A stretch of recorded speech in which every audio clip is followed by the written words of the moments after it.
Please do it. Good morning, ladies and gentlemen.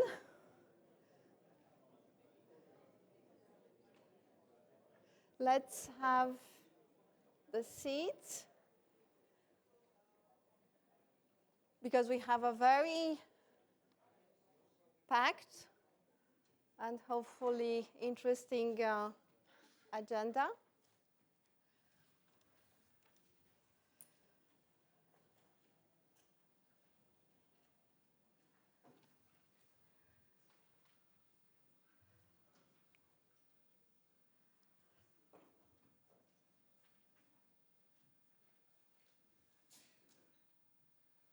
Thank you. And now I will start officially. So, good morning, ladies and gentlemen. Esteemed representative of our IRENA country hosts from Germany and United Arab Emirates. A warm welcome to the 5th edition of the Innovation Week of IRENA, our flagship event here in Bonn. The world stands at a pivotal, and Director General of IRENA apologizes. The world stands at a pivotal moment from all points of view. And of course, as IRENA mission, we are looking to energy transition, and we are looking this year to COP30 taking place in Brazil. Therefore, sustainable development will take a center stage in our discussion during these 3 days. The theme of this year, IRENA Innovation Week, it's renewables and digitalisation for sustainable energy future. And therefore, our discussions cannot be more than timely, as you will see during these 3 days. Innovation is a key driver for the energy transition, and it's also essential to achieve in terms of magnitude, but also in terms of speed. The tripling renewable pledge made 2 years ago in Dubai to reach the 11.3 terawatt by 2030 in terms of renewables capacity deployment. All the regions have to gain actually from the energy transition, and all the regions should have low carbon energy systems which are secure and affordable. Renewables are increasingly the cheapest source of electricity, and we will demonstrate this through our report, which we'll release in a few days' time regarding costing of renewables.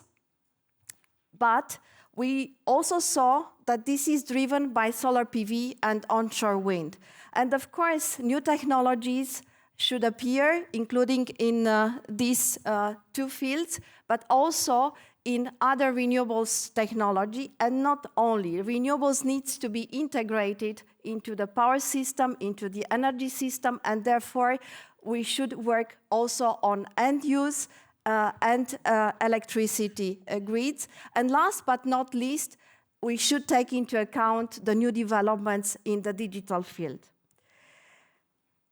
We have to do this because looking ahead, as I mentioned, all the regions should take advantage of what is happening into the innovation, and all regions should take this advantage in order to have access to electricity, in order to be developing a competing industrial potential.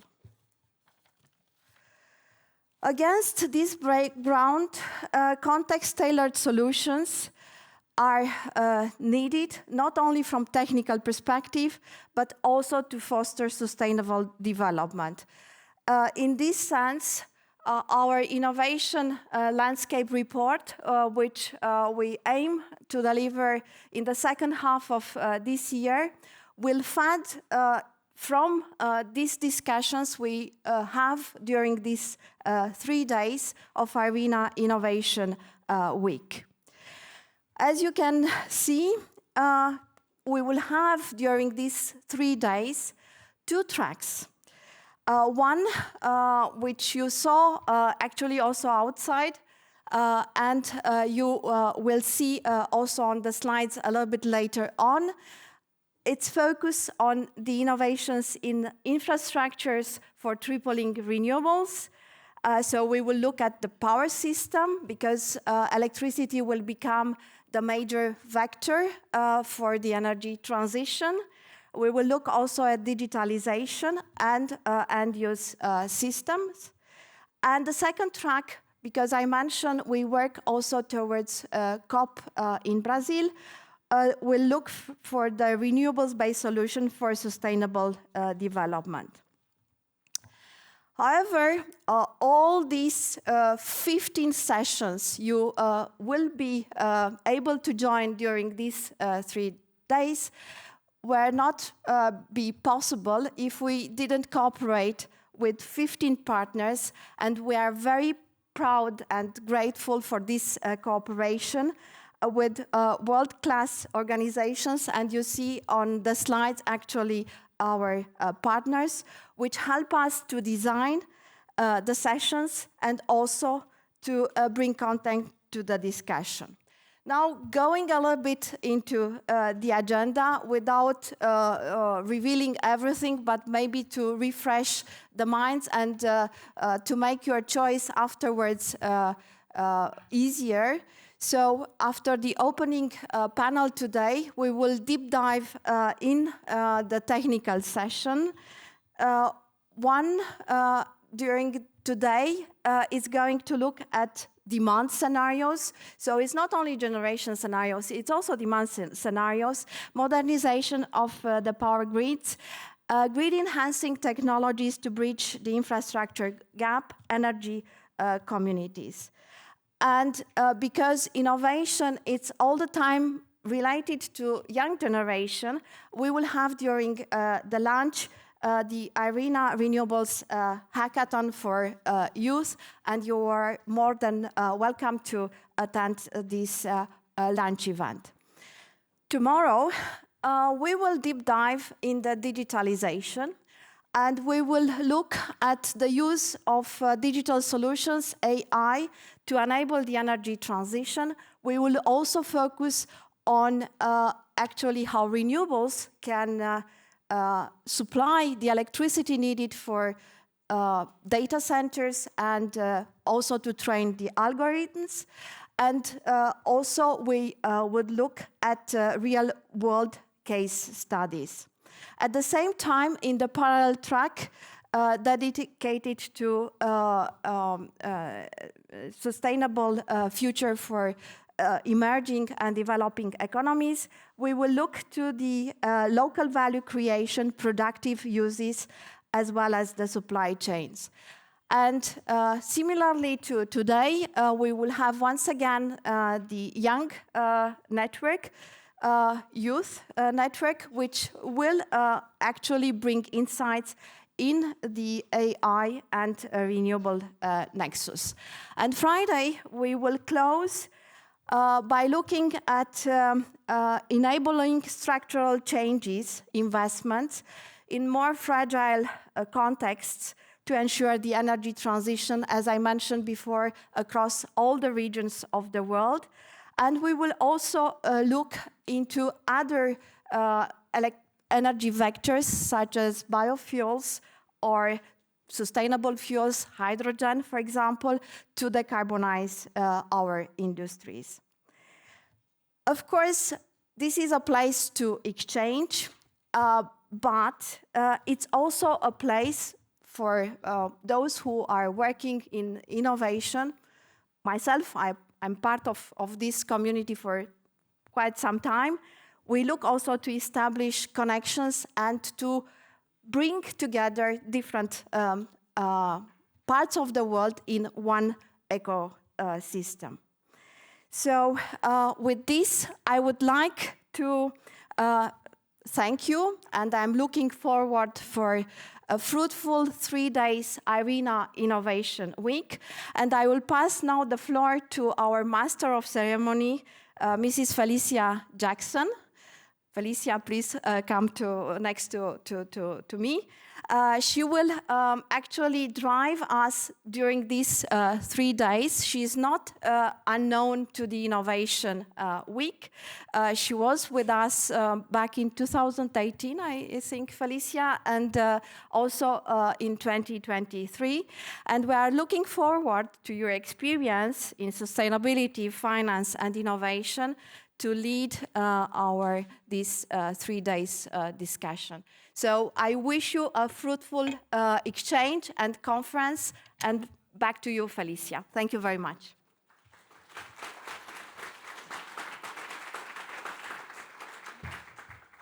Thanks, Norela, and it is a great pleasure to be here again. My job taking you through the next few days is to make sure that you're looked after, well-fed, and on time. Norela mentioned we've got the 2 tracks. The key track, sorry, I say key track because it's mine. The Innovation in Infrastructure track is actually in this room. The Renewable-Based Solutions for Sustainable Development is going to be in the Kamaha Grand event. So not this morning, obviously, because we're in plenary and all plenaries are in here. But this afternoon, if you're interested in that track, the room is across the dome. Turn right, turn left, and there's signposts all the way. I do urge everyone, I know the event closes at 3:30 on Friday, but I really do urge you to come along to the final session. I think we all know how important transformation is. We're all here because we want to see the energy transition happening. It's how we go about making that work that matters. Now, for the details, the agenda is already displayed in the dome. You may have seen it. It's also on the website, and obviously you can download the detailed agenda if you want to. During the panel sessions and the discussions, you can ask questions on Slido.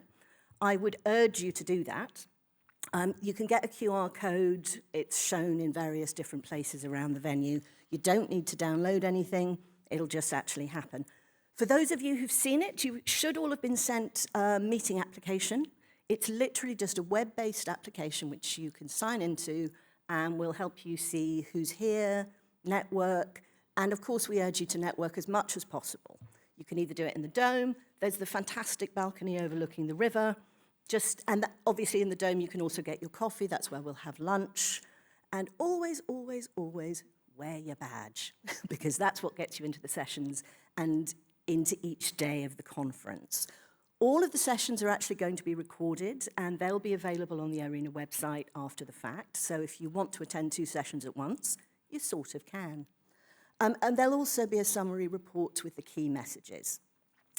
Do try not to bring food and drink in here. I think what we really need to focus on is just to be curious. See, listen, find out what's going on, connect with each other and find out how we can make transformation happen. What we really want to see in Innovation Week is inspiration, and we hope that that's what you're going to take away from this week. So in order to open today's session, I would like to invite Francesco, who is the Director General of IRENA, to come up and give a keynote presentation. One last point as Francesco, Francesco, do come up. This is actually just one last point, which is that the steps to the stage are up over here on the left. Some people actually thought there weren't any steps. So if you are coming up, you come up over here. Thank you very much.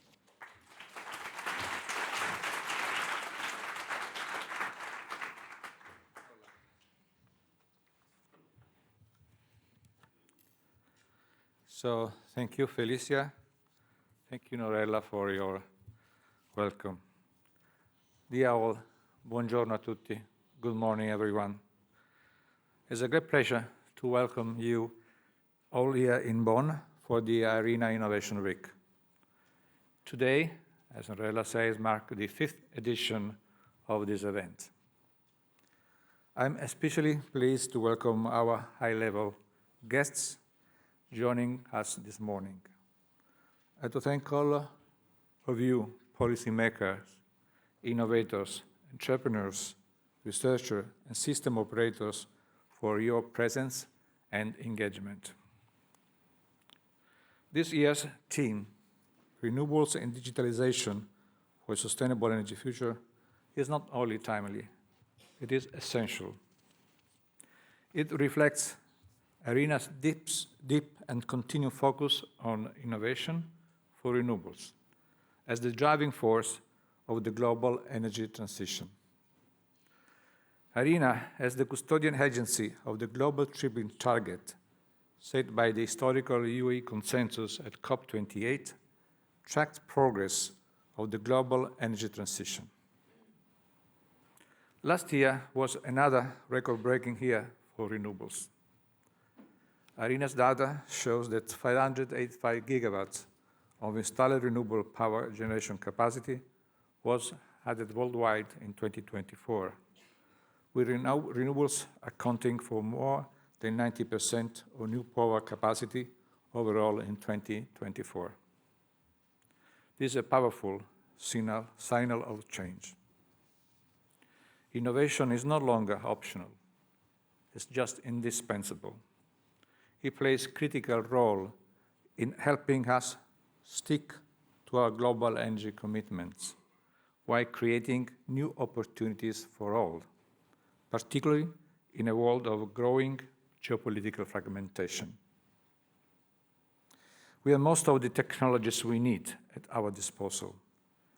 However, their commercialization and scale-up require ongoing innovation in business models, regulation, and financial instruments. The scale and urgency of the energy transition demand new thinking, new tools, and new partnerships. At the same time, even the brightest innovation is not a one-size-fits-all solution. Successful innovation is shaped by context, grounded in local realities, and driven by shared ambition. In industrialized countries, innovation often means upgrading legacy systems, modernizing grids, integrating artificial intelligence, and scaling up a digital platform to manage complexity and variability. It is all about accelerating decarbonization while maintaining reliability and affordability. In emerging developed economies, innovation also takes on a different shape. It means bypassing updated infrastructure, expanding access, enhancing productive uses, and building systems that are resilient, inclusive, and ready to challenges and opportunities to come in the near and the far future. It is about creating value locally and enabling communities to generate, manage, and benefit from their own energy. Across all contexts, digitalization is a powerful enabler. It allows for smarter planning, more efficient operations, and greater participation. IRENA sees great potential in applications like predictive maintenance to peer-to-peer trading or other digital tools able to transform how energy is produced, distributed, and consumed. Applications that can open avenues to make better use of renewables, increase access, and drive down costs at the same time while creating local value through skills, supply chains, and new business models to empower communities. IRENA is committed to supporting countries at every stage of this journey through knowledge, partnership, and project facilitation. We help government and stakeholders unlock the full potential of innovation, tailored to their needs, aligned with their goals, and grounded in equity. So, dear friends, the IRENA Innovation Week is a space for collective problem solving, for fresh thinking, and for building the partnership we need to deliver on energy transition together. Over the next 3 days, I encourage you to be bold, to challenge assumptions, and to share ideas, not just about what is possible, but also what is needed. Let us use this opportunity to shape a better understanding of the future that is not only renewables, but resilient, inclusive, and fair. Grazie molte. Thank you very much. Shukran.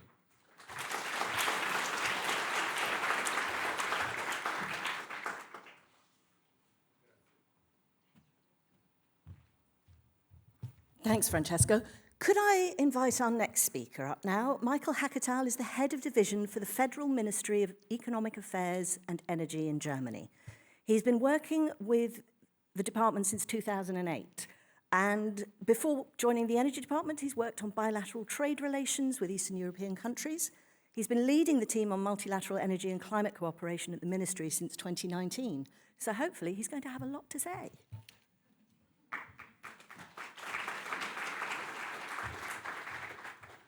Thank you, Felicia, and I found the stairs, so got up here well. Thank you very much, and good morning. Dear Francesco, dear Norela, dear Dr. Nawal, dear colleagues. Again, excited to be here and thank you for the opportunity to make some opening remarks on behalf of the German Federal Ministry of Economy and Energy. First, I'd like to extend the warmest regards from my ministry and expressing Germany's big appreciation of IRENA's work on innovation as a driving force of the clean energy transition. Germany is a strong supporter of IRENA, and we are proud to host its Innovation and Technology Center here in Bonn. The theme of this year's Innovation Week, Renewables and Digitalisation for a Sustainable Energy Future, captures the huge potential of technological advancements for the energy transition, which we need together with strong policy action to achieve the goals we've set. For Germany, our energy policy is guided by the insight that a flexible, renewable, and efficient energy system is key to meet our decarbonization target and to reach net zero by 2045. In addition, it is also central to strengthening our energy security and to build a strong basis for a competitive and successful economy and to create good future-proof jobs.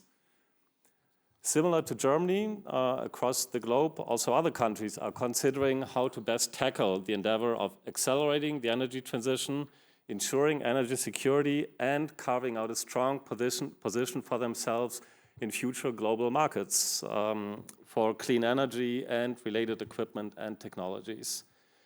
And all this is taking place in a context of unprecedented global change and, unfortunately, also rising tensions in many places. In this situation, countries place increasing strategic importance on strengthening their energy independence, including strengthening their technological sovereignty for the energy transition. One strong driving factor for this has been certainly true for Germany and continues to be Russia's war of aggression against Ukraine.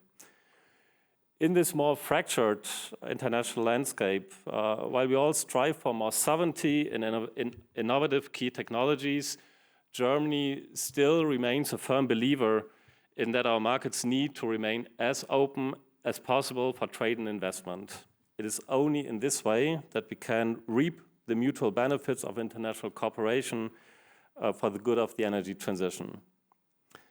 Perhaps in a way, the current phase of the global energy transition can be thus characterized what could be termed as strategic cooperation within competitive frameworks. Nations are simultaneously collaborating on the shared energy transition objectives, while they're also pursuing technological leaderships in sectors that will define future economic competitiveness. This dynamics is complex and not easy to navigate, but it can also serve to accelerate innovation. Thus, for example, for emerging enterprises and startups globally, this environment presents very big market opportunities. Germany's experience with the energy transition and the role of innovation in it offers insights that may prove valuable also to the wider world. Our energy transition has evolved from a national policy initiative into a comprehensive innovation ecosystem that demonstrates the potential for systematic transformation. One important experience for us has been to reveal the crucial role of small and medium-sized enterprises in driving technological advancement and international market leadership. Governments cannot force innovation, but they can encourage it and create the necessary conditions for enterprising companies, and they can support innovative newcomers. To give you one example, our strong belief in innovation as an engine for the energy transition was the idea behind the Startup Energy Transition Initiative, a competition and network now running in its 10th year and launched by the German energy agency DENA. Each year, the SET Awards honors innovative startups from all over the world across 5 categories, ranging from power sector innovations to buildings, transport, industry, and energy access. This year again, about 700 startups from all continents participated in the SET Award, bringing the total since inception to already more than 4,000. And beyond this prize award, SET has also grown into a strong alumni community of participants that continue to inspire and drive each other forward in their innovation journeys. Finally, I'd like to make some remarks on the theme of innovation in infrastructure for tripling renewables that this Innovation Week will explore in more depth. The infrastructure requirements that come with the energy transition before us are without doubt substantial and urgent.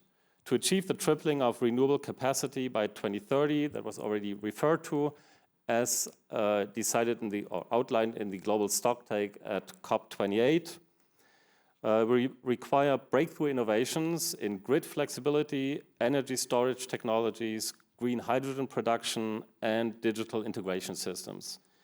Each challenge represents significant market potential and opportunities for international cooperation. Our experience is that successful energy transition innovation requires the alignment of 3 fundamental elements: forward-looking policy frameworks, appropriate financing mechanisms, and robust knowledge-sharing networks. This week provides an exceptional opportunity for us to strengthen all 3 components through our collective engagement. As we begin this Innovation Week, I thus encourage you to engage in the exciting discussions, share your insights, and explore new ideas. Let us use this time to deepen our understanding, strengthen our networks, and build the foundations for a clean, affordable, and secure energy future through innovation. Thank you.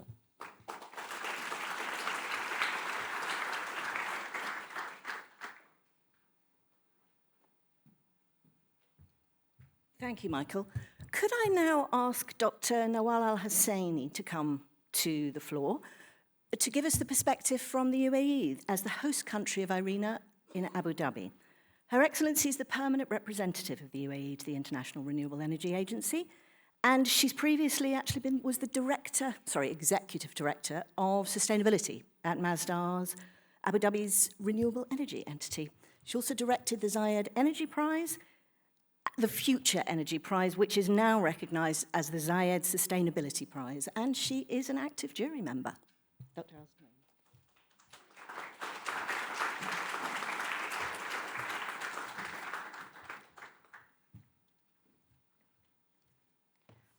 And unlike Michael, I'm a little bit short, so good morning, everybody.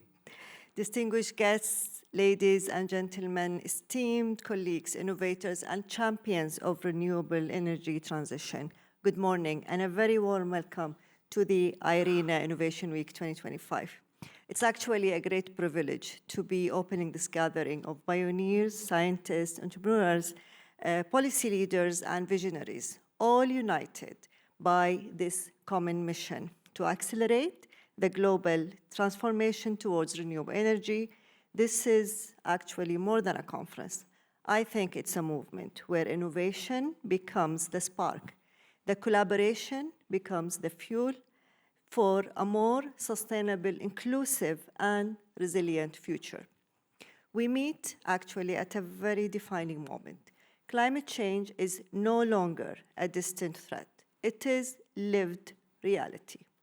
And yet, within this challenge lies unprecedented opportunity. Innovation is not just desirable, it is essential. It's our compass, our catalyst, and our most powerful tool in shaping a world powered by clean energy. Today, we also celebrate remarkable progress. The renewable energy sector continues to surpass expectations. By the end of 2024, global installed renewable energy capacity reached an extraordinary 4,448 gigawatts, which is an impressive 15.1 increase in just 1 year. This is not just growth, this is momentum. But we must go further. We must turn ambition into action and action into impact at scale and with urgency. Ladies and gentlemen, for over a decade, IRENA has been at the forefront, not only shaping global energy agenda, but also empowering nations to act boldly and decisively. What once began as a hopeful alternative has now become a cornerstone of global energy system.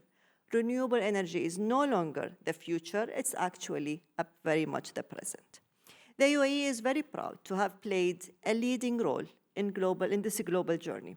At COP28, the landmark UAE consensus made history, placing renewable energy at the heart of climate action and calling for a tripling of global capacity by 2030. IRENA, as the official custodian of this ambition, has embraced this responsibility with clarity and commitment. But ambition alone is not enough. The challenge before us is profound. Energy demand is rising, driven by urbanization, population growth, electrification, and the rapid evolution of digital technologies, including artificial intelligence.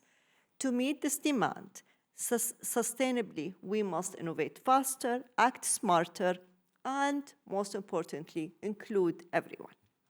To meet this demand, to look into a specific one, which is artificial intelligence, is one of the defining tools of this new era. It is reshaping how we design, manage, and scale renewable energy systems, from predictive analytics that stabilize grids to smart algorithm optimizing energy storage and distribution. AI is helping us close infrastructure gaps, enhance resilience, and boost efficiency like never before.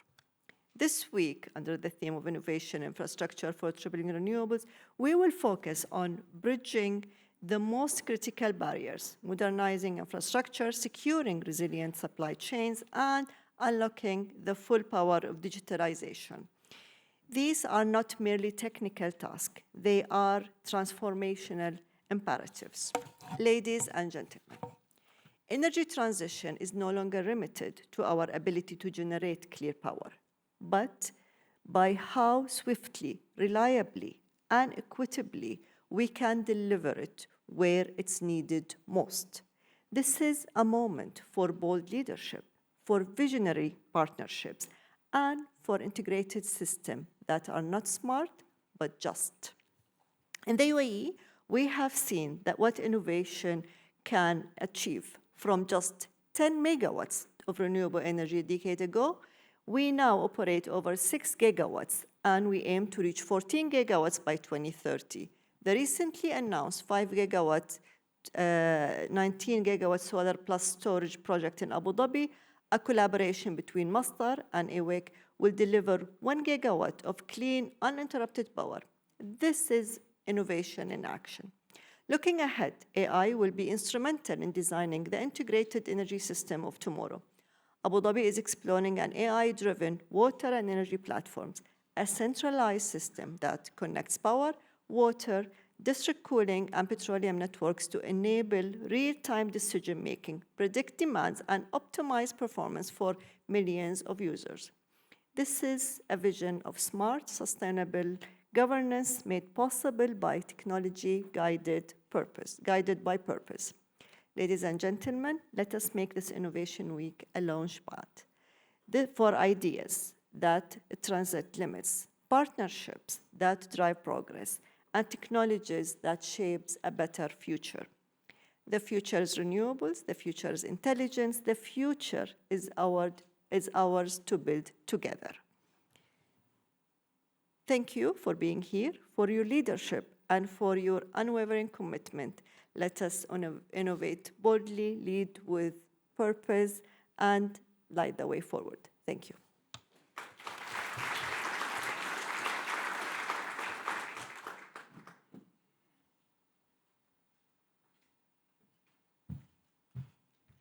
Thank you, Dr. Al-Hosany. Could I now ask Dr. Li Sheng to come to the stage as a representative of China? Dr. Sheng is the Director General of the China Renewable Energy Engineering Institute and has more than 30 years of working experience in national strategy and planning, policy study, and project engineering in the renewable energy sector.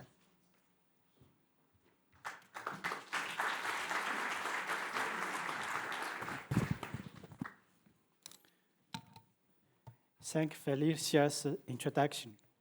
Your Excellency, Mr. Francesco La Camera. Ladies and gentlemen, good morning. It is my honor to join the 2025 IRENA Innovation Week and to meet with so many excellent policymakers, entrepreneurs, and experts. All of us here had made great contributions to world energy transition and the renewable development. Today, we gathered here to exchange views on an important topic, how to accelerate renewable development through innovation.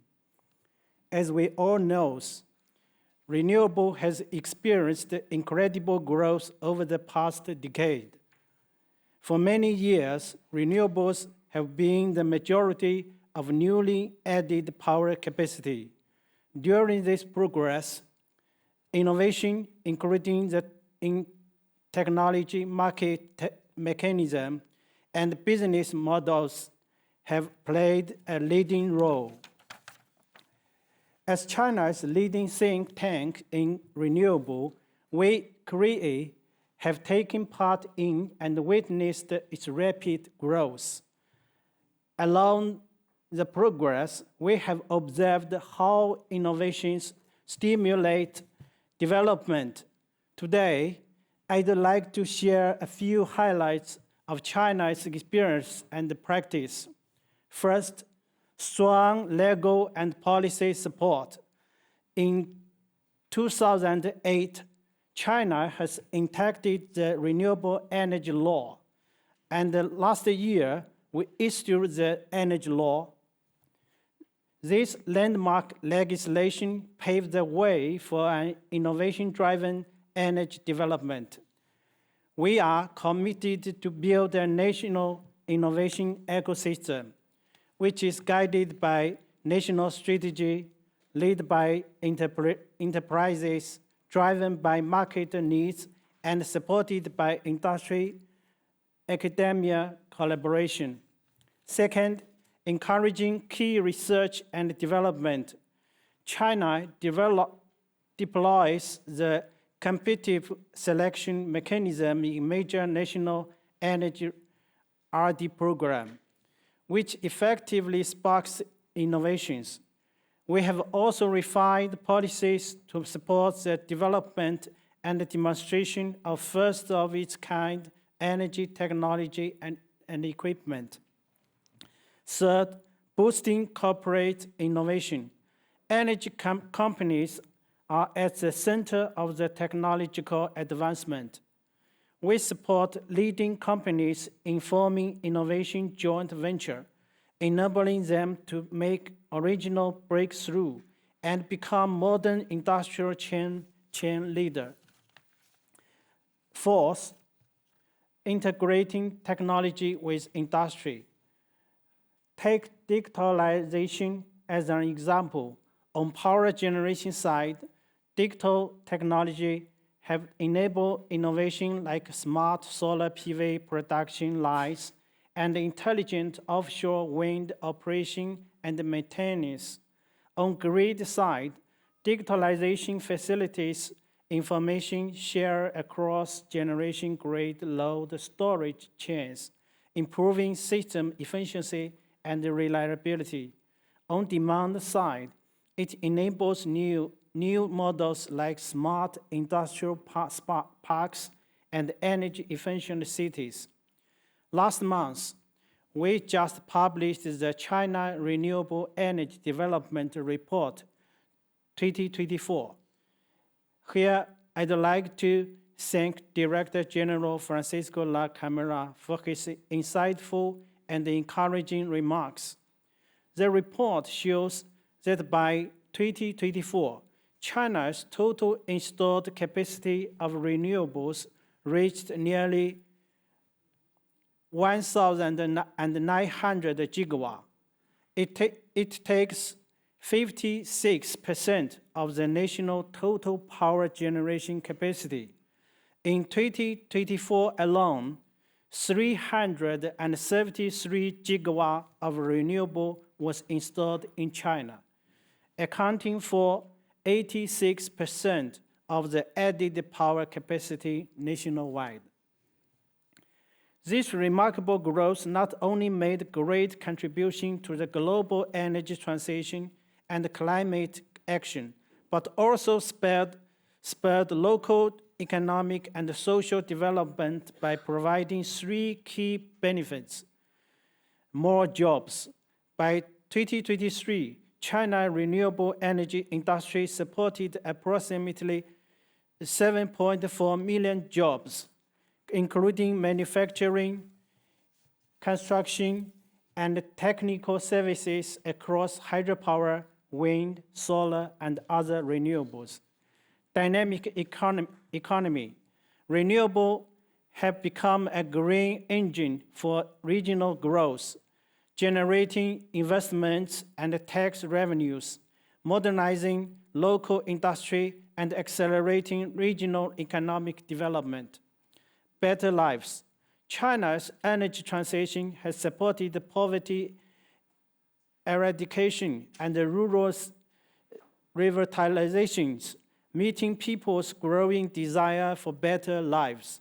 For instance, a 400 kilowatt solar PV poverty alleviation project in Zhanbei County, Hebei Province, has lifted 144 households out of poverty and raises per capita annual income from less than 4,000 yuan to over 10,000 yuan, significantly improving the livelihood of local people. Ladies and gentlemen, there is a German proverb that says, shared bread tastes better. Today, unilateralism and anti-globalization are on the rise, and the global energy transition faces many challenges. However, we are still firmly convinced that the transition to clean energy is unstoppable, and the win-win cooperation is the only choice. As the world's leading international organization and the most influential and representative in renewable energy, IRENA has played a vital role in fostering global cooperation towards our shared energy goals. We look forward to IRENA's continued leadership in promoting global renewable energy development, including the realization of the tripling ambition. Guided by the National Energy Administration of China, we are eager to enhance exchange and dialogue with IRENA's and global partners, from policy and planning to technology and standards. Together, it turns shared vision into tangible action through innovations and build not just a cleaner, but a more sustainable and thriving world. In closing, I would like to commend IRENA's Innovation Week for providing an exceptional platform where innovators across nations can exchange ideas and build partnership. I wish this landmark event a resounding success. Thank you all for your attention. Thank you.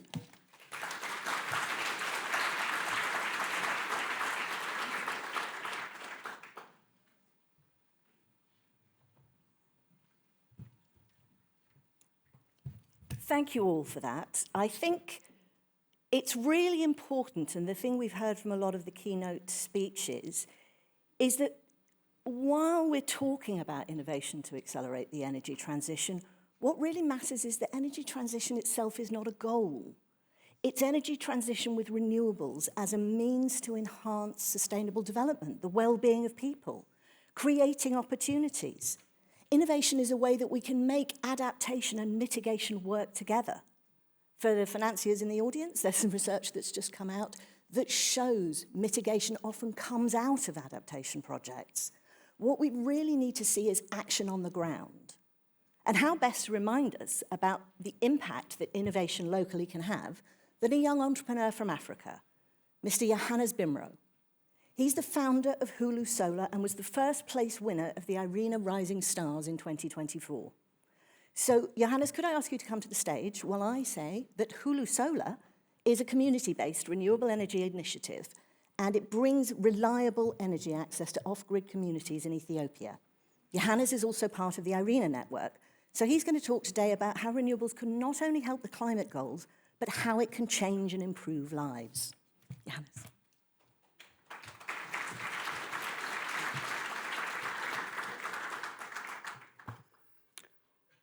Thank you, Felicia, for introduction. Dear Excellencies, innovators, change makers, I'm excited to be here today and to share you the innovation journey that I had. But also, when I share this, it's not only about me. Many young people who don't have the opportunity to be here today, but doing incredible in practice in their communities. Thank you so much. I was born and grew up in a rural area of Ethiopia, the place called Gojam. It's the northern part of the country at the Choke Mountain.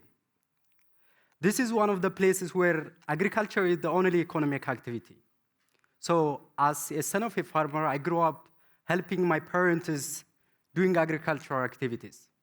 And this is the village that I was born and grew up.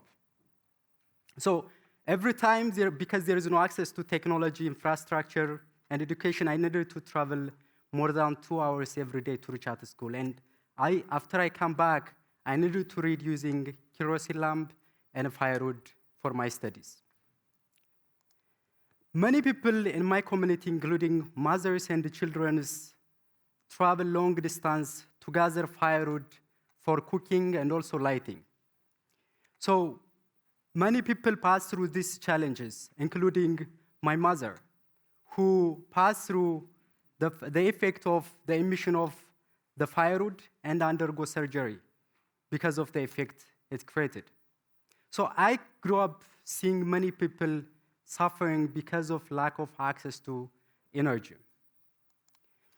It was when I was 12 years old, our first handheld light was introduced to our home. So I was curious, at the same time excited, because it was our first light at night we used to light up our home.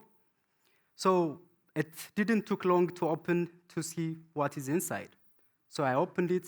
It created a lot of problems that day, but I learned a lot of things through that process.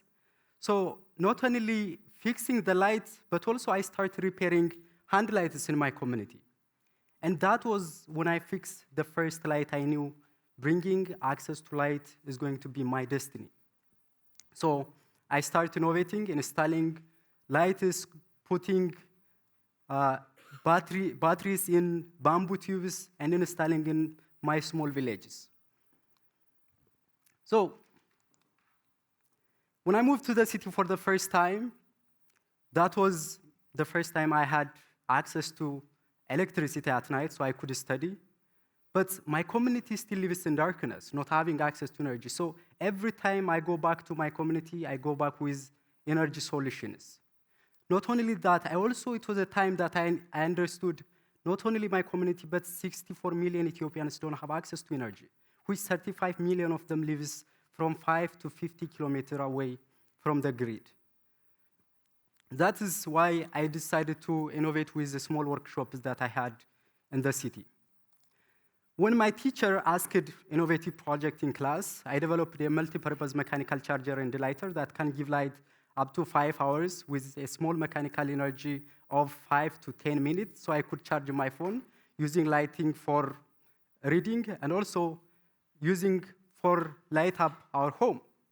So the second time when I studied physics, I understood the concept of wind energy. So I developed a vertical wind energy turbine using local material that I had integrated with solar energy, so we could power the Wi-Fi we had at school. I grew up in the northern Ethiopia where numbers of rivers of the upper Nile River comes. So I saw farmers where the water passes next to the farm, but never used it. So I designed a movable micro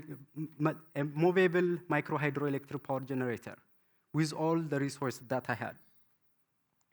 But all through this journey, I understood two things. The first one is not only generation distribution was the main change.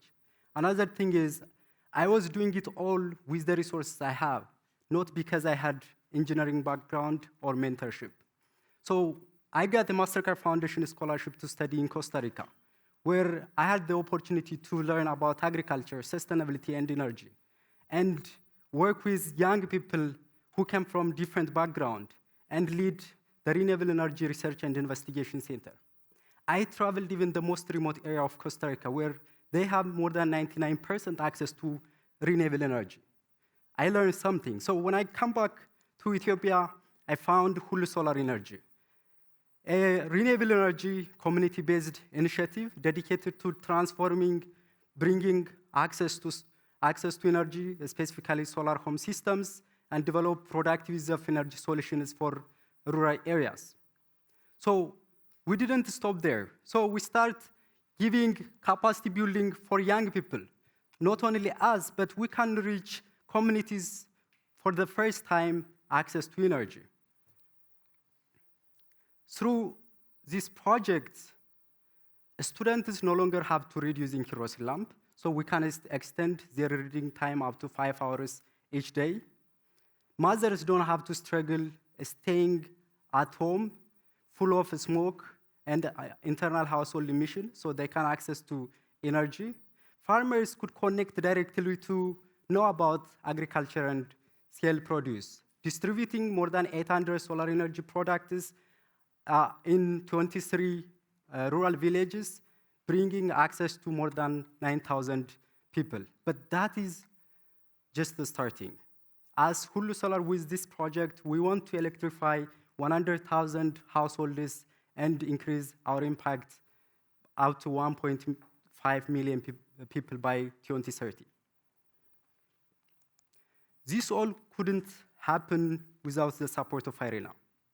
When I joined the IRENA Youth Forum in Abu Dhabi, meeting incredibly young people from different backgrounds, talking about ideas, that was the time that gave me the courage not to stop, but to continue, not to underestimate the small impact that we are creating at the community level. So we start being part of the New Generation Renewable Energy Accelerator program, where we get intensive trainings from experts from IRENA and its partners. That was the turning point to think big even we start small. So as a young innovator who want to be part of the energy transition, but came from a rural area of Ethiopia, and the place where there was no access to opportunity, and standing here in front of you, it is an honor, but also particularly a responsibility, because more than 600 million people in Africa don't have access to energy, and we heard it many times. And 60% of this population are young people. We have to create a space for young people so we can give them the skills, the knowledge, the expertise they need to go up to community level and accelerate the energy transition. That's why with friends of mine, we established not only HuluSolar, but also the Center for African Renewable Energy Development, CREEI. Because not having access to energy is not only a difficulty to do work, but also the inability to see the bright future. And when we bring access to energy, that is the time we make sure everyone, regardless their background and their location, to have the better life they deserve on this planet.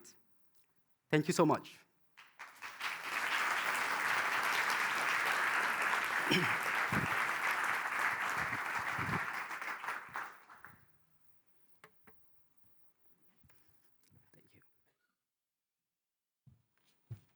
Thanks, Yohannes.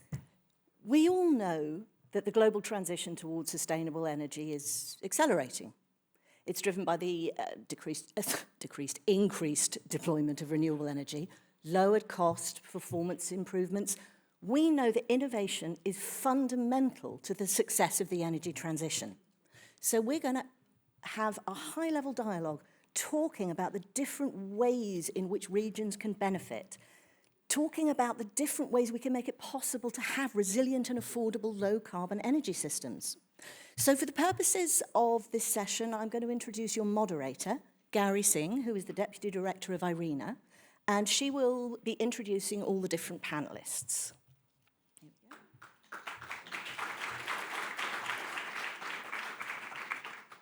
Thank you, Felicia, and it's my privilege to invite the panelists for the high-level dialogue on innovation, catalyzing tripling of renewables for sustainable growth.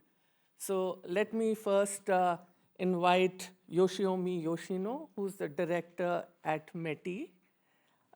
He looks at the ministry's work in international cooperation for development of energy infrastructure, and also looks at the international policy of the ministry for carbon neutrality through METIs and other multilateral and bilateral initiatives. He also brings with him 30 years of experience in policy planning and implementation in various areas like energy, international trade, manufacturing, and regional cooperation. So please come on the stage. Let me now also invite Sediko Duka. He's the ECOWAS Commissioner for Infrastructure, Energy, and Digitalization. And he has been the driving force for getting countries of the ECOWAS connected to the WAP, to the power pool, and has also been the person who has driven this electricity interconnection in the member states of ECOWAS, and which has resulted in very effective functioning of the regional electricity market and the adoption of 18 community techs. He also brings with him a vast experience of 31 years and also international experience with the UN and, of course, the regional experience. So very happy to have you here, Mr. Duka. Let me also now invite Mr. Stefan Kuhls, who's the president of the Walloon Air and Climate Agency. He joined the General Directorate of Natural Resources and Environment of the SPW, which is the public service at Walloon, and has had played a very key role in the international negotiations, particularly in the development of market mechanisms in the implementation text of the Kyoto Protocol, and also coordinated Belgium's position in the EU negotiations on the directive creating a system for trading greenhouse emission quotas. And then he went on to also implement that directive. So please come to the stage. Finally, I want to invite the Director General of IRENA, Mr. Francesco La Camera. And I think, although we have this huge expertise on the stage, but we do have limited time, so I hope I'll be able to do justice and get the insights coming from the experience out to the audience.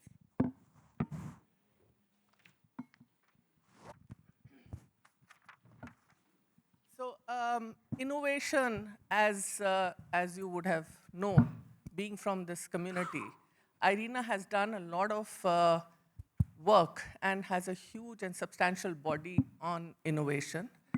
The way IRENA looks at innovation is not as a standalone innovation in technology or in market design, but looking at more like a systemic innovation coming through, and which is why we also understand that while it's important to have innovation in market design and regulation, innovation in the system operation and planning, also in technology and infrastructure, in business model. But the magic really happens when all of them come together. And that's when transformative growth can be seen, and we move towards the future energy systems that we want to see. So this session, what I'm trying to bring insights to you will be focusing on the first stream, as Norela pointed out in the opening session, on how the infrastructure gaps, how leveraging digitalization can all happen by using innovative solutions that are being developed in the world and being showcased. So we have with us very experienced panelists who will speak about a national perspective, a regional perspective, and also coming from the sub-national perspective coming from Walloon. So I hope we'll be able to draw on the experience and get you those insights.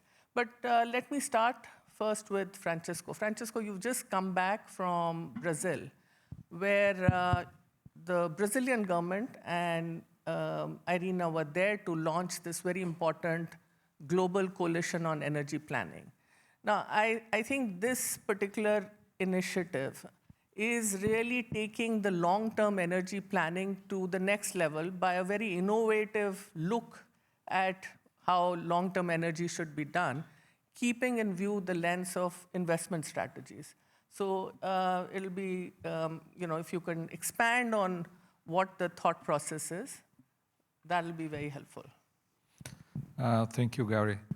So I think that the launch of this initiative that was agreed during the Brazilian G20 presidency in Foz do Iguaçu is an important step, and also to better understand the sense of what innovation is for the agency.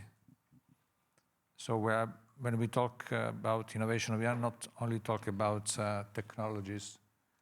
We are not talking about using of digitalization or other, but we are talking about also innovative way to look at the reality that we have to face. And this exercise and this initiative that is based on two main experiences, I should say.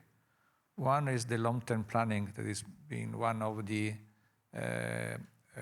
most recognized work of IRENA that was led by the Innovation Center here in Bonn, but with experts from all around the world, and the Brazilian experience on long-term planning, because Brazil has been in a different situation some years ago.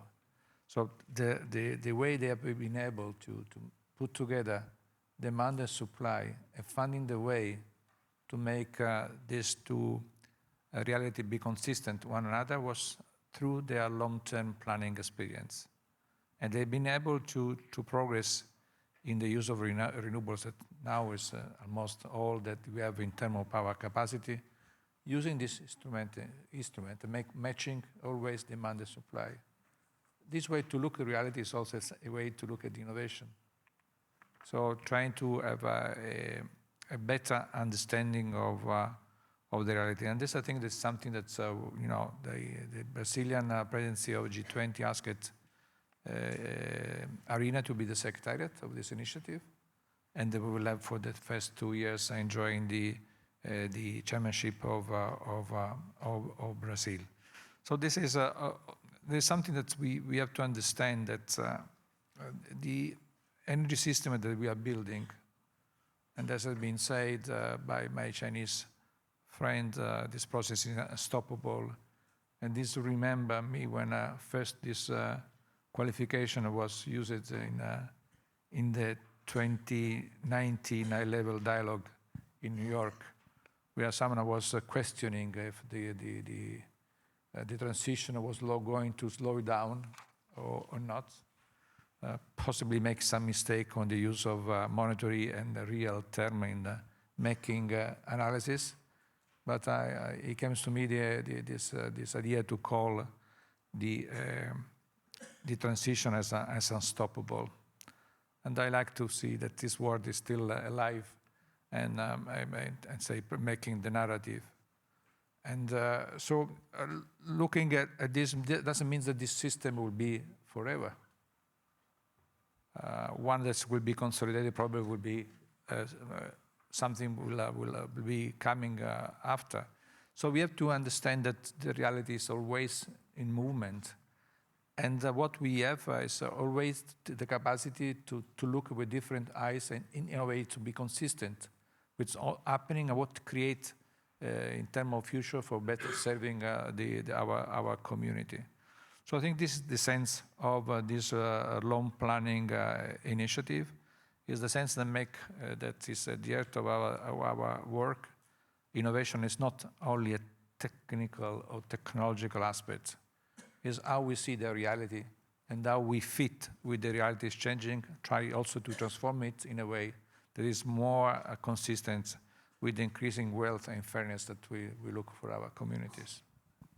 Absolutely, and thank you, Francesco. I think you're absolutely right that innovation has to be embedded in everything we do as we move towards the future energy systems. Let me turn to Yoshi. And Yoshi, we have heard and we've read the huge emission reduction that has happened from between 2013 and till last year in Japan. And it came from the increased share of renewables. It came from higher use of efficiency, getting energy efficiency into the systems, and it also came from getting the right policies into the setup. So how do you see this whole process? And would you say that this was coming more because of technology innovation, or was it policy, or was it changes in behavior of people, or a mix of all? Okay, thank you very much. First of all, I'm very grateful for the opportunity to join this high-level dialogue. So let me share the Japanese experience. So we are at a critical juncture in our response to climate change as we witness the increasing extremely weather and the large-scale natural disaster worldwide. At the same time, we are facing the growing geopolitical tension and the supply chain concentration, and that increased uncertainty of our surrounding our future energy landscape. In this context, it is even more important to achieve triple breakthrough, namely climate change mitigation, energy security, and economic growth. So to do so, it is crucial to leverage all available technologies and energy sources, including energy efficiency, renewable, hydrogen and ammonia, nuclear power, and natural gas, as well as CCUS. So Japan has been actively diversifying its energy supply sources and procurement channels.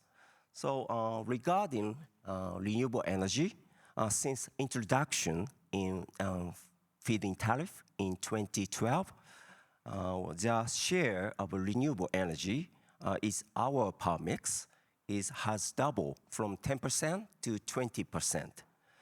Notably, expansion of solar power has been remarkable, with Japanese ranking #5 globally, and in cumulative capacity, and leading among the major countries in terms of installation per unit land area. And also that in terms of energy efficiency, we have improving energy efficiency through support for upgrading to energy efficient equipment and providing energy audit for businesses. So given limited fossil resources in Japan, we have been placing high priority on energy security. So the very new Japanese strategic energy plan formulated in this February, Japanese government have expressed our commitment to achieving the balanced energy mix that does not excessively rely on specific power sources or fuel sources. So in addition, innovation requires collaboration among all stakeholders in both technological development and policy. To achieve net zero, we need to bring to practical use technology which are in R&D stage, further innovations. So in 2023, Japan passed a law to promote GX, aiming toward comprehensive whole of economic transformation.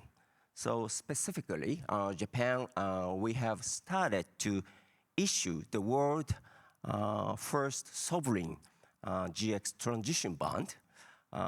There is a new funding mechanism with a national bond to support transformation toward green socio-economic system. This will be served as a funding source for bold investment in innovation for decarbonization, which is amounting to about 130 billion US dollars.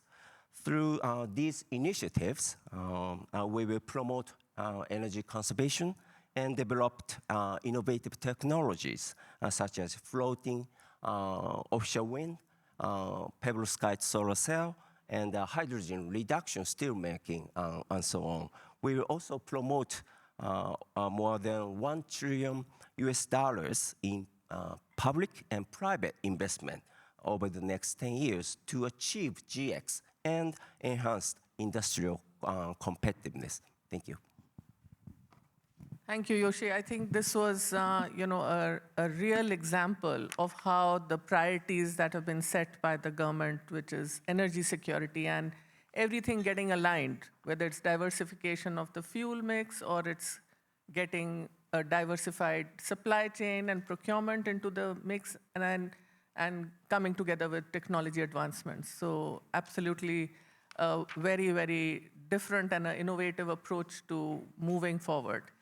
Let me turn to Duka now. And Duka, in your role, you have been instrumental in getting most of the countries of West Asia integrated with WAP, the power pool.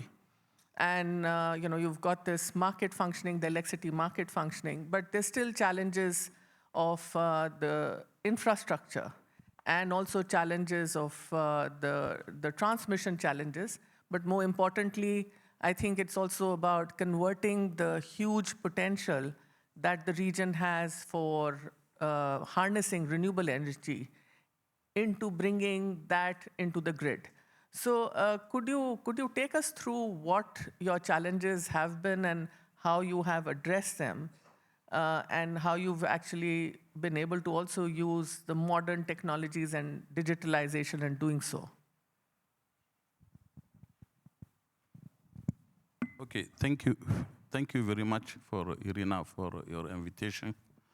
As you said, indeed, since 2018, ECOWAS has launched what we call the regional electricity market, so which a result of all 14 continental countries. They are now interconnected because, till January of this year, ECOWAS has 15 countries, but now it's reduced to 12. But anyway, all these 14 coastal countries, they are, no, not coastal, continental countries are interconnected, excluded Cape Verde Islands. So the question of synchronization is almost settled from a technical point of the view, but we are testing, we are actually at the testing phase to make it possible to buy and sell energy at a regional level. So the challenges of cross-border energy trading are mainly, in one hand, we have institutional issue. In the other, we have regulatory, and also all the issue of how to build infrastructure and how to meet the demand. This demand, for example, actually in West Africa is covered only by a rate of 60% of demand, which is covered. So at institutional level, for example, since 1999, ECOWAS created what we call the West African Power Pool, the WAP. And in 2009, ECOWAS created a regional regulatory body, ARERA, which is located in Accra, in Ghana. WAP is in Cotonou, in Benin. And also in 2009, ECOWAS created a regional center for renewable energy and energy efficiency located in Praia, Cape Verde. Now, at regulatory level, several community texts are adopted by ministers in charge of energy, by also authority of head of state and government. These texts are mainly on the rules, on operation and monitoring of the electricity market.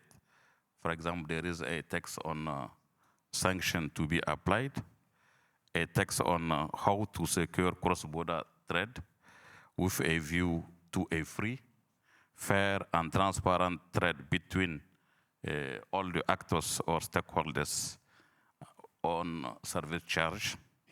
For example, today in our region, the energy exchange represents only 10% within our countries, 10%. All the other are like each country produce for himself or itself. But this rate is not far for the regional rate when you take all the commerce, all the trade, which is also around 12 to 15. So it's, I can say it's in the common global average of the region for trade at large, not only for energy. So to build infrastructure, we have, for example, actually we are implementing a regional master plan 2019-2033, so for 15 years. And this master plan comprises 75 projects where we have 47 in terms of generation and 28 in terms of interconnection transmission lines, with the aim to construct 23,000 kilometers for interconnection and to generate 16,000 megawatt or 16 gigawatt as power. So we have also, because today our energy mix is unbalanced, the 2/3 is thermal, is only 1/3 that we can say is renewable. And even this is only hydroelectricity.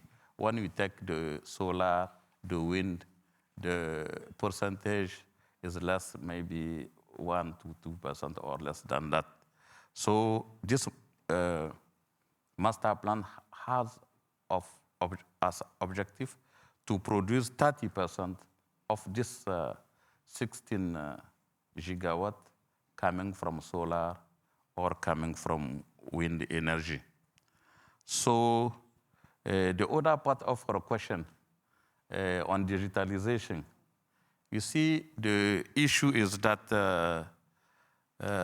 it's true that you know, electricity, even in the schools, all issue of electricity, electrical engineering, the issue of ICT, computing, telecommunication, they are related.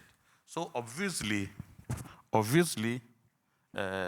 digitalization is used in our countries to improve the issue of how to meet the demand, the issue of, for example, how to preserve the price, the issue of how to meet the consumption, for example, the consumers, you have to follow up your bill.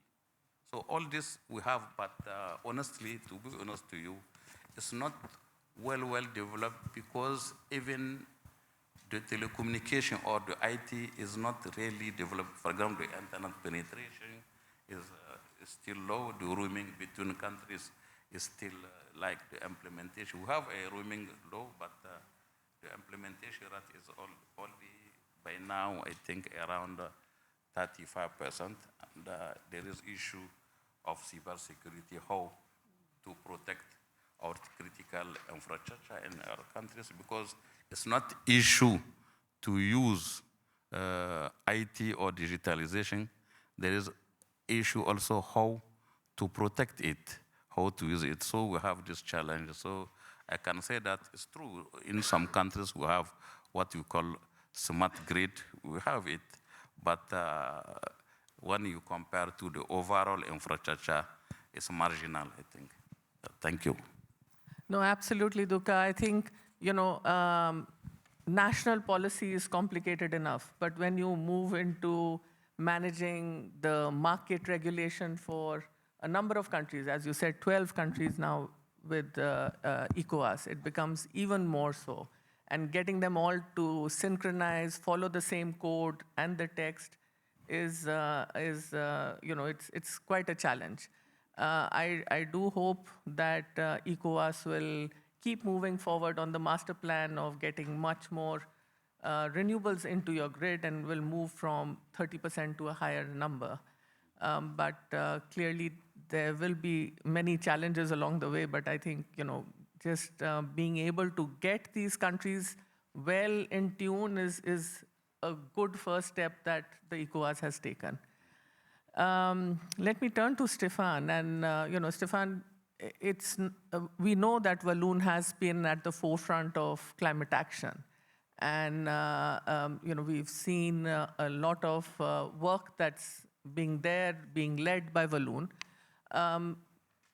Could you take us through some of the lessons that you've learned? Because it's not, we do say that the action has to move to cities, it has to now move to subnational setups, but Walloon's actually done that. So what really are the lessons for the other subnational entities who are trying to really make their mark? Thank you. Good morning, everyone. It's a great pleasure to be here. So I try to explain the situation in Belgium. Belgium is a complicated state. The deployment of the renewable energy is mainly the responsibility of the region, what we call subnational entities. There is some exception, like the North Sea, so the offshore is not competencies for the region. So the Belgium region are closely linked to the territory and how we want to use it.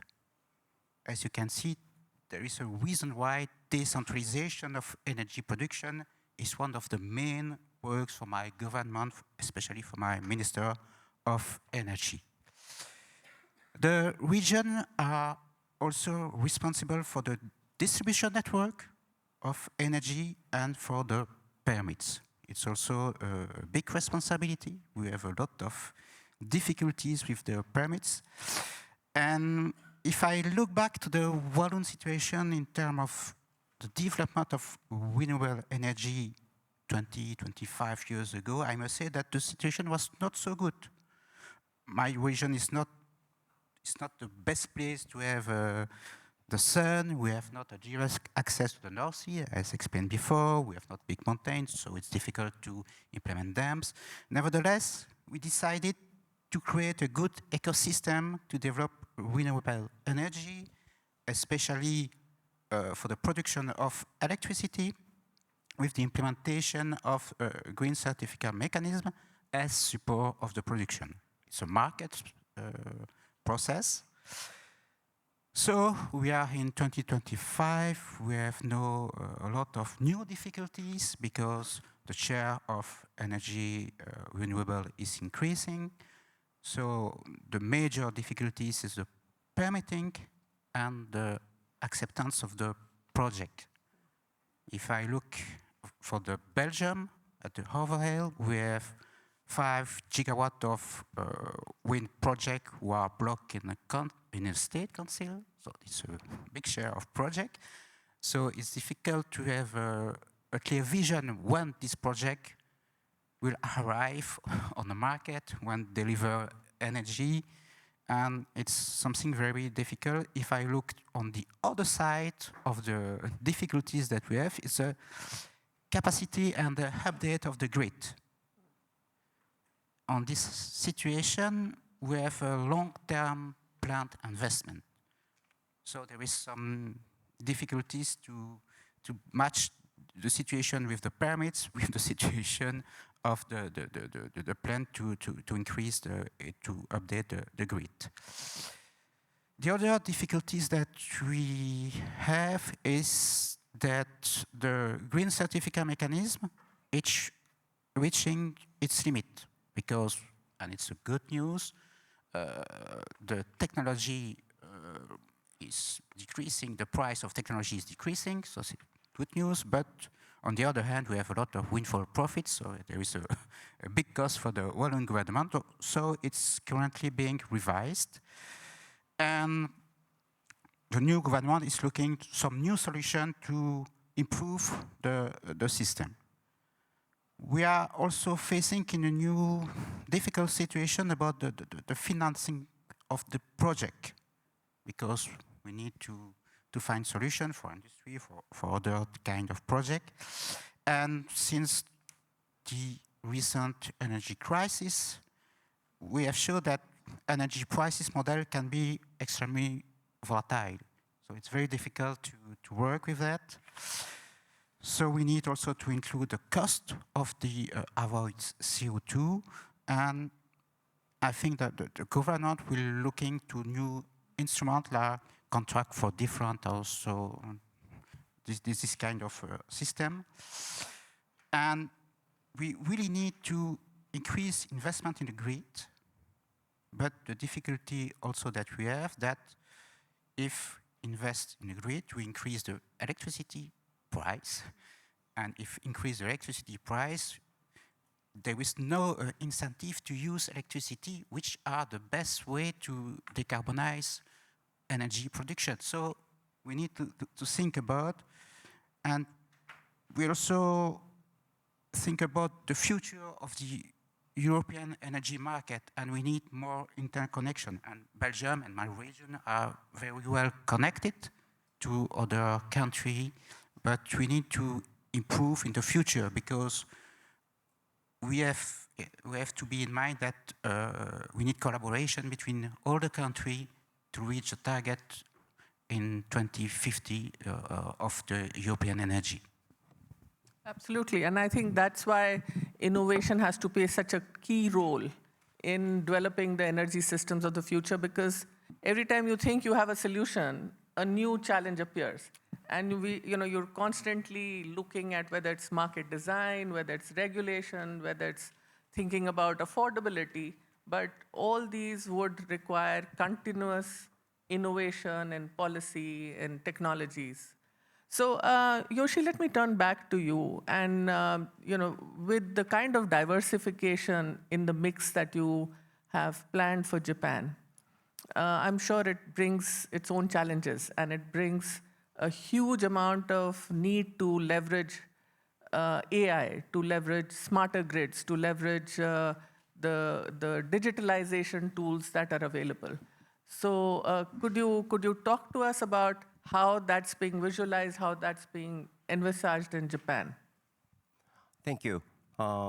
Digital technology, including AI, have a great potential to accelerate realization of a stable energy supply and emission reduction.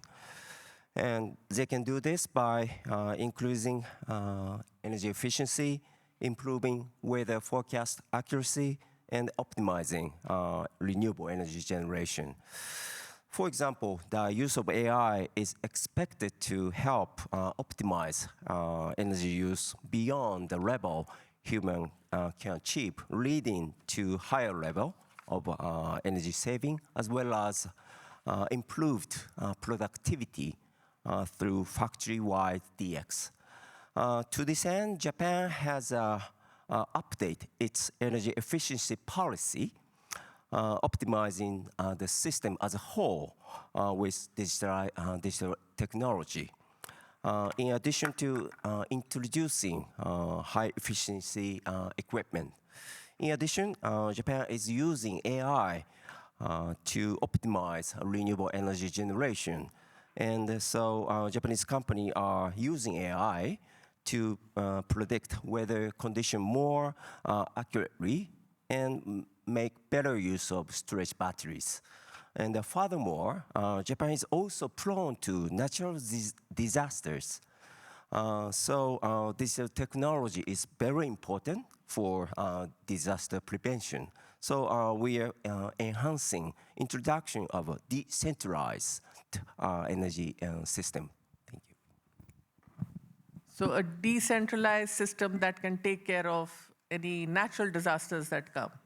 So that's really using the power of the decentralized form of renewable energy to a next level.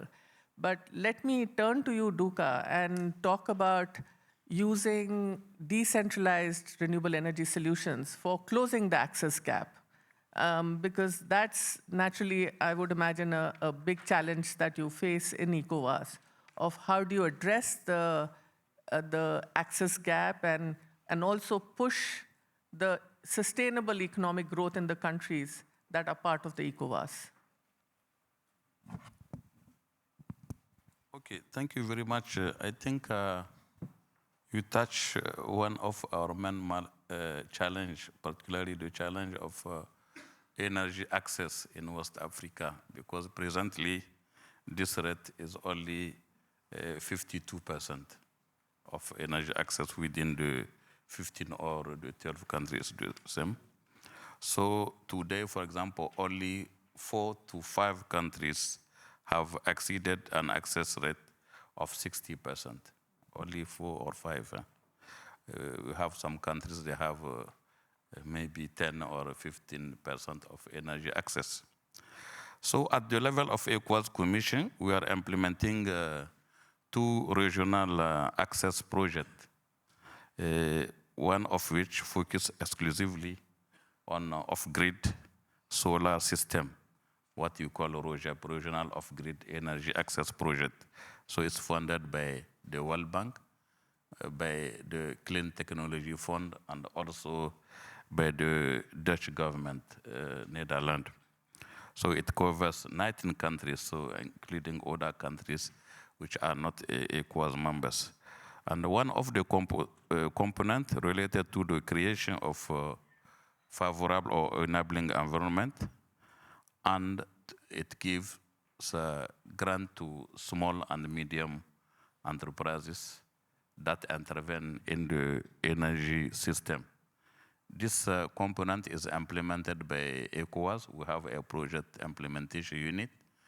But today, we are giving, because we launched 2 call for project proposals. So we awarded 121 grant to SMEs. And by the end of this year also, we will launch a 3rd call for project proposal. The other component is, no, I have not said the amount, so an enterprise or a SME can benefit up to, we have a ceiling of $250,000 as a grant. And the other component is managed by a development bank, BOA, the West African Development Bank. This one, the bank give loan to commercial bank And this commercial bank now, they have to look to how to have some companies intervene in solar to give them loan also. So it's on implementation. Now you see the issue of energy access.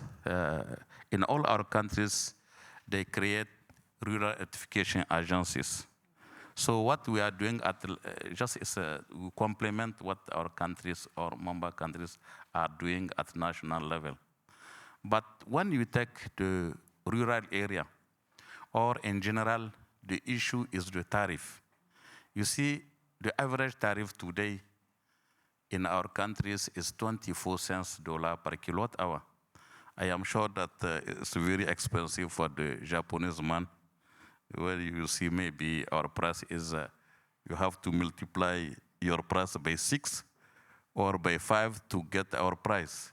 And you see the paradox is that our level in terms of power of purchase, I am sure that your level is higher than ours, and our tariff of electricity is higher. So you see it's a paradox when the tariff is expensive for a population which has no power to afford it.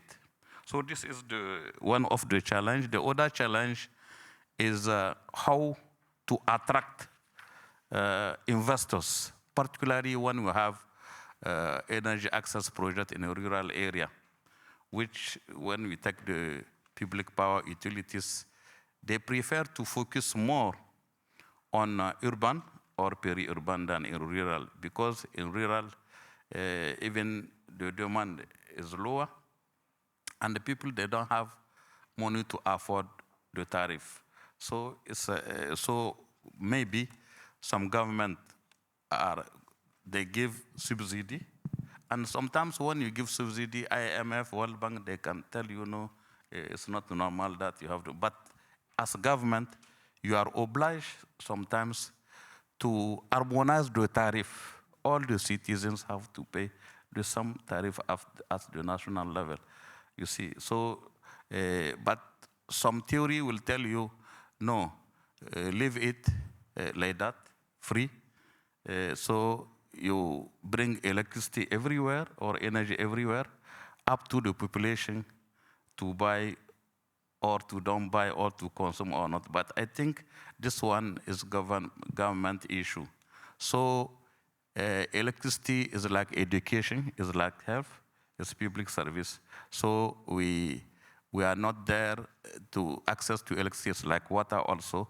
So government have to fund it, I think properly, not to, because when you leave it to private will restrict it to industries, to urban area. This is one of our challenges. Thank you. No, absolutely. And I think, you made a very important point of how you're bringing in local entrepreneurs, local enterprises to create jobs locally, get manufacturing done there, and also create more sustainable jobs. I think that was a very important point that you made, that you are using this grant money to do that. So yes, if you let me, this part of the question. You see, for example, me in my job, I am also in charge of mining. Okay. You see, in mining or in petroleum, we have mining code, petroleum code, and all this we have local content. You will see many articles related to local content, how to empower local manufacturers, how to. But in energy, most of the time, even you have an electricity code or energy regulatory text, it's few. It's not well captured in the energy. But in petroleum, in mining, it's obviously a capture. So I think one of the sensitization that we are doing to our government is to tell them to do analogy, a kind of analogy between mining and petroleum sector vis-a-vis the energy sector, to adopt law in terms of local content to empower local manufacturers and to create jobs, obviously. No, absolutely, and I think that's what will make the energy transition more just and sustainable. Stefan, let me turn to you, and you have in Walloon a very substantial industrial activity that happens. So it's quite industrialized, and I'm sure this challenge of decarbonizing the industry, but still keeping it cost competitive, is something that you're grappling with on a daily basis. So how are you taking, what are the kind of innovative steps you're taking to be able to tackle this challenge and to integrate better with the EU decisions that have been taken? Yes, thank you for the question. The decarbonization of the Walloon industry is a main issue for my government. So 25 years ago, we decided to implement what we call a sectorial agreement with the Walloon industry. These agreements were built in parallel with the implementation of the EU emission trading system. So it was very special, but we have two different systems. The sectorial agreement is more focused at the beginning on the energy efficiency with smooth link to CO2, but not too much. Since 2014, the decarbonization factor has been fully integrated. So there is agreement more focused on energy efficiency and decarbonization, and we must understand that the sectorial agreements are totally voluntary. It's the principle of solidarity applied to achieve the overall sectorial target. On the other hand, it's voluntary, this agreement. The company included in the agreement has the benefits from a relative reduction in some regional taxes on electricity and a partial decrease in a federal tax on gas. We need to have in mind that the major issue actually for European industry is the energy price if we compare the situation to other regions in the world. The new European Commission is introduced what they call the Compass for Competitiveness. And in this program for the new Commission, there is a strong focus on energy, affordable energy, especially for intensive industry. So we need to find solution, and we are also in difficult situation because, as you know, the geopolitical situation around the world is quite difficult. So it's not easy for the company to decide to make some investment in decarbonization in the Europe especially. So actually we have a new generation of agreement introduced last year called the Carbon Convention, and they are really focused on reducing greenhouse gas emission. So we know that the transition is becoming crucial, and we know that electrification process is very important, like heat pumps, electric boiler, electric furnace.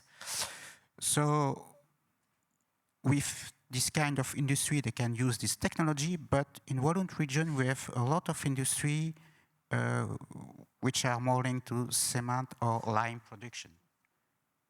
So the only way for decarbonization is the capture and the storage of CO2, which also lead an increase of electricity consumption because we need to introduce a new process around the plant to capture the CO2, to transport the CO2, so there is increase the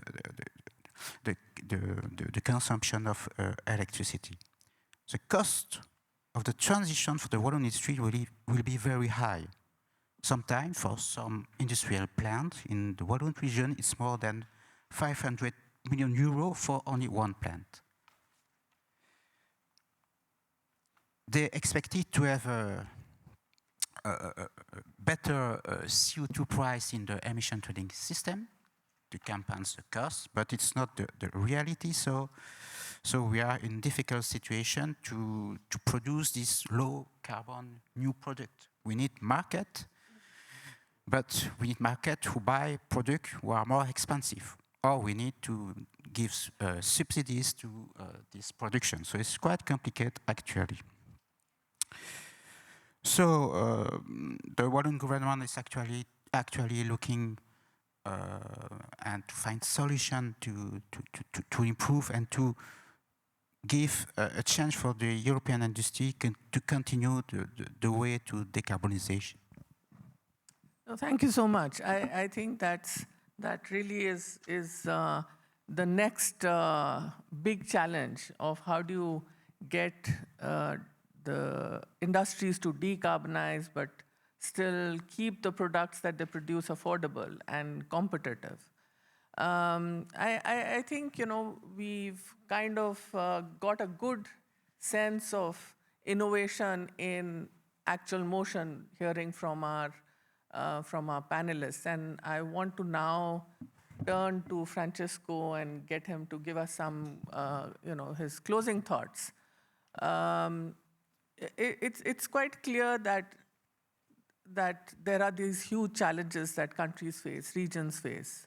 But if IRENA has to continue on the vision that its membership has given us for our medium-term strategy, which is to be a center of excellence, be a network hub for international collaboration, also to be the global voice of renewables in supporting countries and regions. I think it's, we are also continuously innovating in terms of how the programmatic solutions and the programmatic work that we do come forward. So, Francesco, we are now going to enter the new phase of developing the work program for the next biennium. What are the kind of changes you'd see that will shape the work that we move ahead, considering the kind of challenges and addressing maybe some of the issues that have been laid out? So, first of all, naturally it's important that, as you say, we'll continue his work on facilitating the exchange of information. So this, I think, the first goal of this week, trying to understand the latest trend that are around, and then you can have during the discussion about also out of the rooms of the event, having the possibility to exchange, establish new contacts, so make the information flowing in every part of our world and try to make profit of this exchange. I think that's a continued work on our task to provide tools, guidance.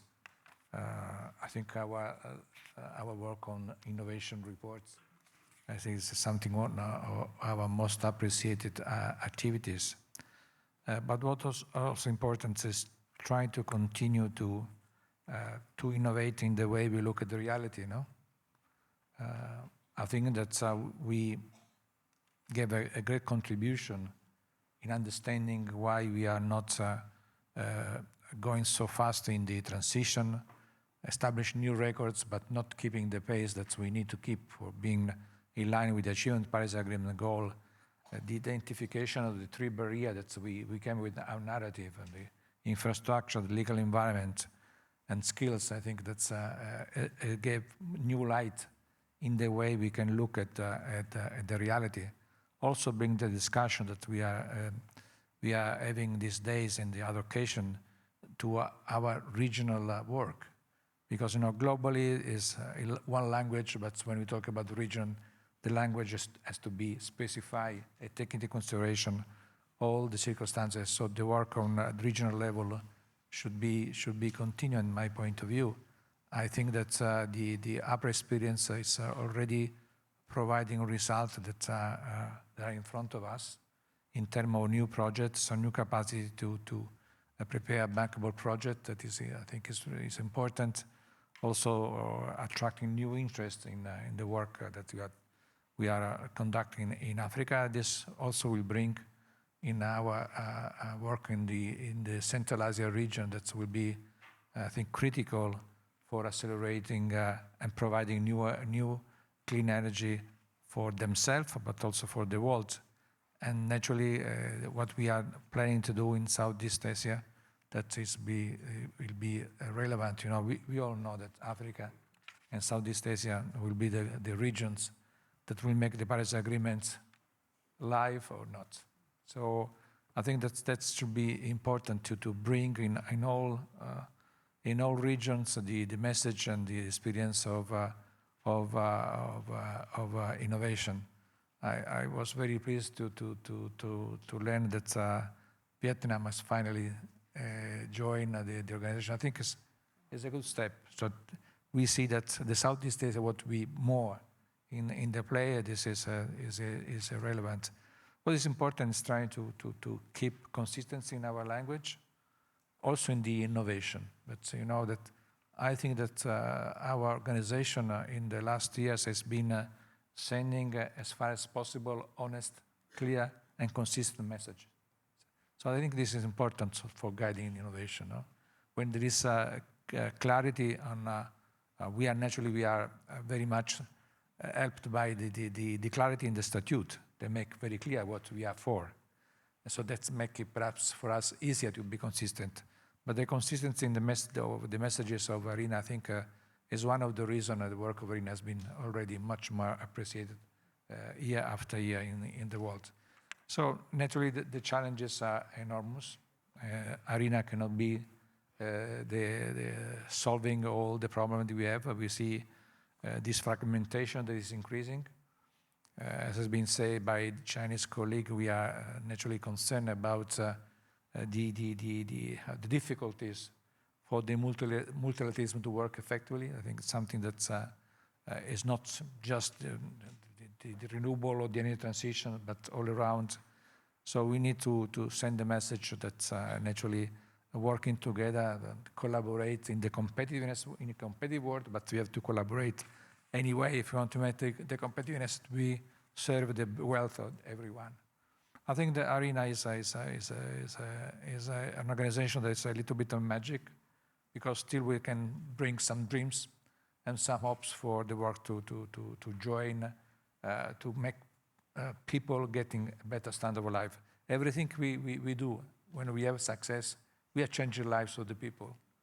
This is something that we need to have always in mind and when we talk about our mission and our future. Absolutely. I don't know how many of you have read this book, Who Moved My Cheese? But that's pretty much what, it tells you exactly how things are in the world today. So whenever you think you've understood the reality, the reality shifts. And then you have to innovate, and which is why innovation for energy transition and for it to get embedded in everything we do is so important. And I really think that it's come through so clearly from listening to our very experienced and esteemed panelists here today. I do hope that you've enjoyed listening to their insights, and would request you to join me in thanking them for their very important insights that they've shared with us today. Thank you so much.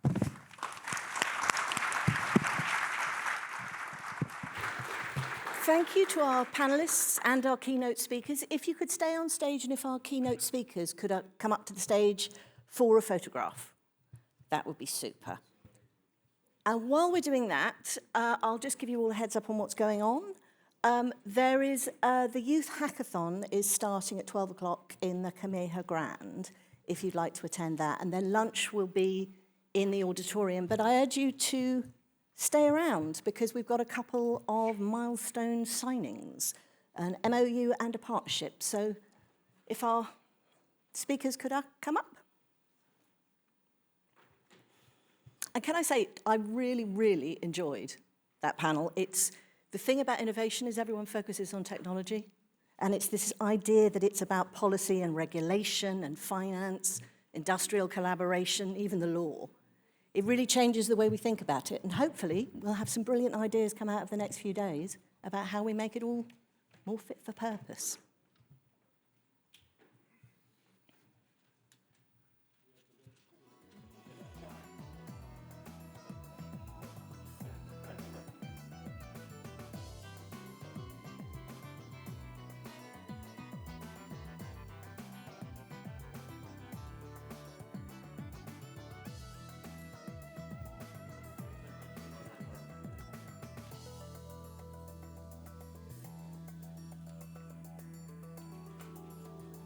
Thank you. We're now going to turn to our signings. Could you please join me in welcoming to the stage Mr. Duca, the ECOWAS Commissioner for Infrastructure. If you could stay on. Yes, to stay. And Jean-Francois Sempour, the Executive Director of the ECOWAS Centre for Renewable Energy and Energy Efficiency, and our Director General as well. Francesco, I just let you go, but you've got to come back.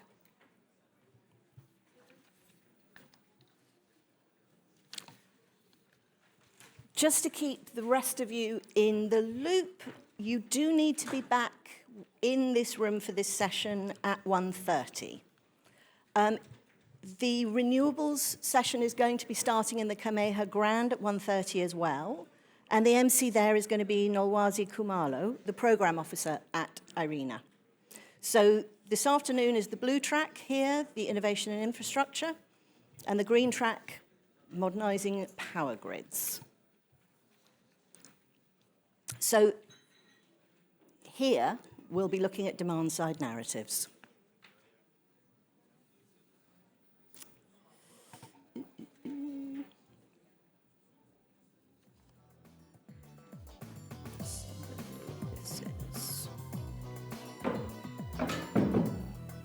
So the partnership that's being signed is actually going to cover key areas, including regional energy infrastructure development, implementation of the ECOWAS Master Plan for Renewable Energy, capacity building, project financing facilitation, and joint advocacy efforts to accelerate the clean energy transition across West Africa.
Thank you.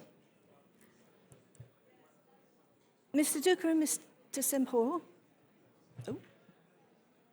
Final picture.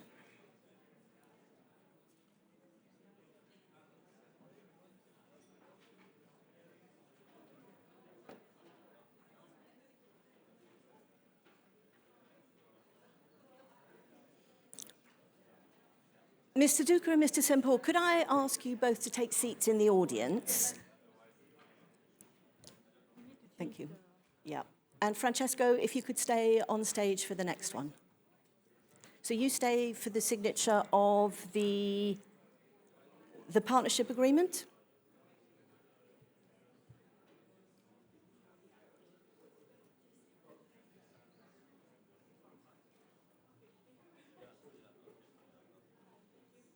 Thank you. And then if you could all join me in welcoming to the stage Mr. Abdel Didier Teller, Director General of the Association of Power Utilities of Africa, for the signing of a partnership agreement between IRENA and APUA. Thank you.